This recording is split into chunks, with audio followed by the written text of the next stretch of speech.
Hey, Amanda. Amanda. What was your favorite movie of the year? Nobody asked you. Stay in your lane. Hey there, Best Buds, and welcome back to the channel. As always, I'm Ray, and today we're going to be looking at my 10 favorite movies of the year. So, I want to start by saying, I didn't see every movie. This list is in really no particular order, except for maybe the top 1 or 2. I have to figure that out looking at my list. So this isn't necessarily the movies I thought were the best movies of the year. These are the movies I personally really like the most for, various reasons that I will explain. Let me just have a sip of my beverage. Actually mixed up really well this time. Oh boy. I'm doing another video right after this. You'll be able to tell because I'll be wearing the same clothes. Hope I make it through that one. That's a stiff drink. Okay. So before we begin, some of my runner-ups, I just want to give you digital codes for because I have them on Blu-ray now. So, Deadpool 2, Teen Titans Go to the Movies, Crazy Rich Asians, and Tag, which almost made it into my top 10 because I think Tag's hilarious. I got codes for them, so just let me know in the comments below if you'd be interested in one of those codes. I'll hook you up. Also, let me know what some of your favorite movies of the year were. And, throughout the video, if some of my selections have digital codes that I possess, I will also offer them to you, my very favorite internet best buddies. Wow. I don't think I've ever actually intentionally cracked a knuckle. That's very strange. So the first movie that I want to talk about is my number 10, more for a sentimental reason than anything else. It is, let me get the frame right. So it's Christopher Robin. I loved Winnie the Pooh growing up. Every time they've done a Winnie the Pooh movie, I kind of like teared up a little bit, just, nostalgia's sake. And in the trailer for Christopher Robin, when Pooh first pokes his head over the bench to talk to Christopher Robin, I almost cried. That was beautiful. And the movie, the characters are, animated so perfectly. I want versions of those stuffed animals to give to my children, which I'm told I'm going to be having in 2 years. Please, someone help me. I just got married. I don't want kids right now. Anyway, here's my grandmother who would always watch them with me and kind of introduce me to Winnie the Pooh when I was younger. Here's her thoughts on the movie. Well, you know what I mean? Like, he looks like... You like the movie, Nana? Love you, Nana. So the next movie is Creed 2, and you may be saying, Ray, you're a little biased because you and Amanda were in the movie, and you can see yourselves in the movie.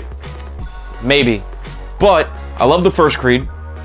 Creed 2 was a great improvement, and I love seeing Dolph Lundgren's Drago back with his son and their sort of redemption story where they really lost everything and had to fight their way back, and it was a really great movie, aside from the fact that I was in it. Some would say I starred. I'm not gonna say that, but some have said it. When you can make me root for the Russian family, the supposed antagonists of the film, as well as root for Creed and Rocky, perfect film. Not perfect, but a great film. Some would say perfect. I mean, I don't really have many flaws to it. I mean, I wasn't in it all that much, but maybe that's my only flaw with the movie. Black Panther is the next movie I want to talk about. Absolutely phenomenal. Probably one of Marvel's best movies. I still can't believe it came out last year.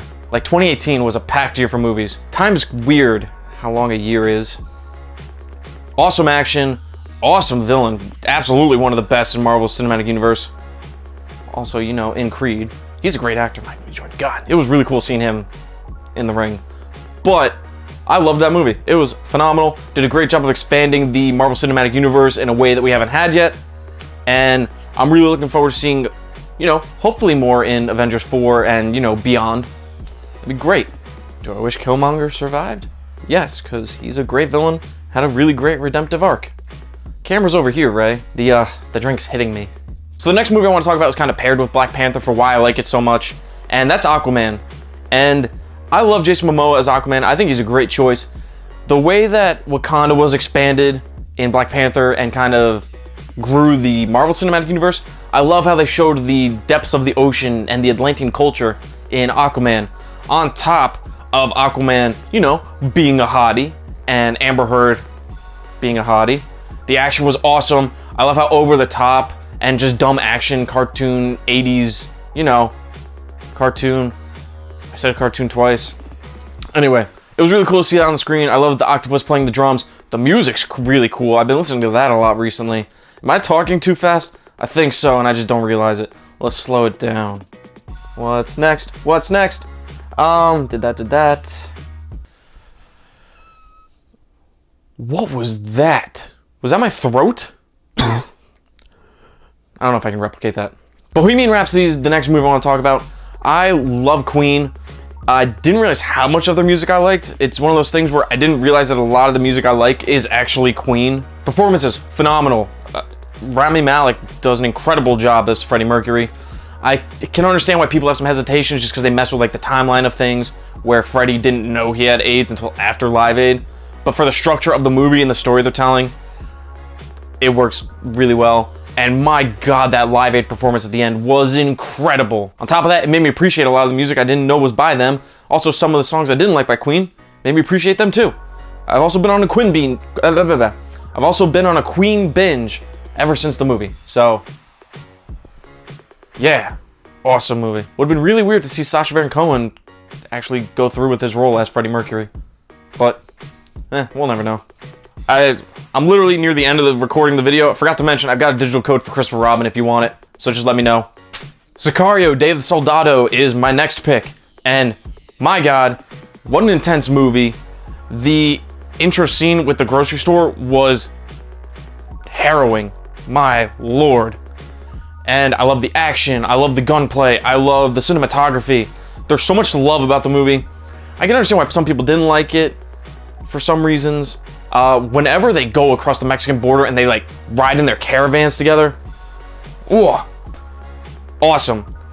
I will say, it's not as impactful as the first film, I think, just because I didn't know what to expect with the first Sicario. But Sicario, Day of the Soldado, my Lord, Josh Brolin and company were incredible. Benicio del Toro. I'm literally realizing there's so many Marvel actors everywhere now. It's crazy. Also, digital code for Day of the Soldado. Let me know if you want it. Need more to drink? Need more to drink. The second video will be pretty rough. Avengers Infinity War, clearly got to be on the list. It's impossible for it not to be. It's a phenomenal film. It's an achievement as a culmination of everything the MCU's been leading up to. I wish DC could eventually have this, but honestly, who knows? I'm just along for the ride with DC.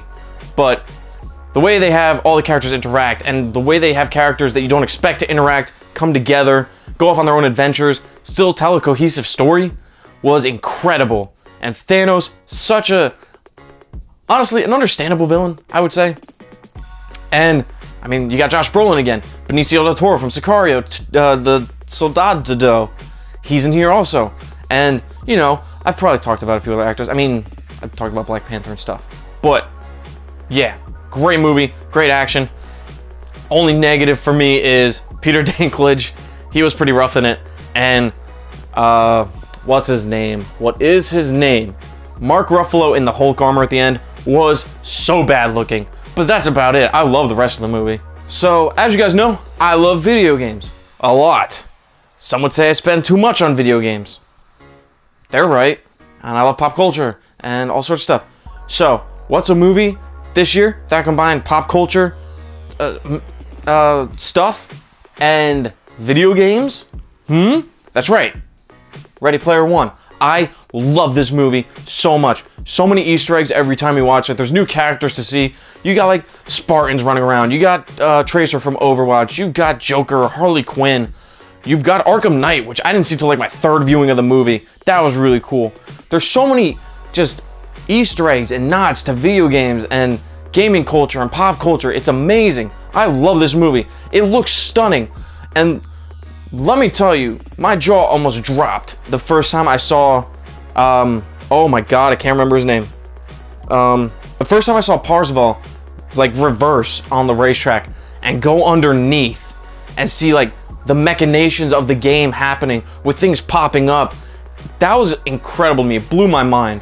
I love this movie, but it's not my number 2 or my number 1.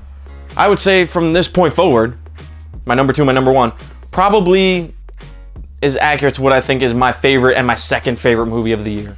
So number 2, we've got a late entry in the year, Spider-Man Into the SpiderVerse.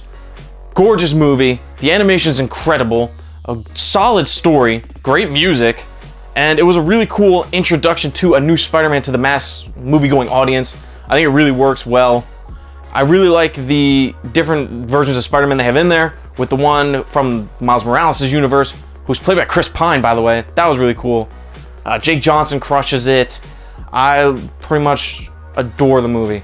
I don't really have a fault with it at all. My #1 movie of the year. It's a high thrills action movie with a lunatic who likes to learn how to fly helicopters just for a movie and do high altitude, low orbit jumps, halo jumps. I think that's what the acronym means. It's Mission Impossible Fallout. My God, what an adrenaline rush. It has Superman in the movie too. He was great with that sweet mustache that ruined Justice League. Didn't really ruin Justice League. It's really only noticeable for one scene. But Tom Cruise in that movie was incredible. And I love Mission Impossible 3. It was definitely my favorite of the Mission Impossible movies. Haven't seen Rogue Nation yet. Her is very similar to Spectre. But this rivals that. The action's insane. The stunts are ridiculous. And Tom Cruise is great in the role. The whole fight in the bathroom, the way that they presented it in the trailers and then actually had it in the movie, such a twist. It was great. It's literally only them fighting one dude together. But in the trailer, it looks like they're fighting like a whole room of dudes. I can't sing the praises of this movie enough. It's great. Literally just went out and bought it. Steelbook, baby. Look at that steelbook. That is a nice steelbook, and you got crazy Tom Cruise on the back. I need to watch that again. I'll show Amanda finally because, you know, for one, she's never seen it because she didn't want to go with me to the theater. And two, it's got the Game Master from the first Hunger Games in it. Love Mission Impossible Fallout. So good. Best movie of the year. By me. I said it. Right, y'all? I think that's everything. Also, came with a digital code, so let me know if you want that too. I'll gladly give it to one of you guys. So, that is my list of the 10 movies I loved from 2018. There are a bunch of expanded, you know, reviews of most of those movies, I think, on my channel. There were probably a couple of them I didn't, you know, get around to actually making a review for whatever reason. I definitely know Bohemian Rhapsody. I didn't. Christopher Robin I literally saw like 2 weeks ago, so don't have that one up there. But yeah, I loved all those movies. So again, thanks for watching all the videos that I do put out. It means greatly to continue to watch the content that I do produce. Definitely go down, give the video a like, share with your movie-loving friends. Subscribe to the channel if I didn't mention that at the beginning. Do that, please. It's really nice seeing the subscriber count, you know, go up and up. And let me know in those comments what you guys think of the list, what your favorite movies were, what are some movies that I should have seen that I missed. I did see Bumblebee, so, I mean, I really like Bumblebee, but, you know, I didn't see it in 2018, so I'm not going to count that, even though it's a 2018 movie. It was great, though. It's like Iron Giant, but remastered, and that Cybertron scene in the beginning was great. But, again, let me know some of the movies you think I should still see. Let me know some of your favorites, and let me know if you want some of those digital codes. I look forward to you guys watching my videos in the future. Thanks for watching, everybody. See ya.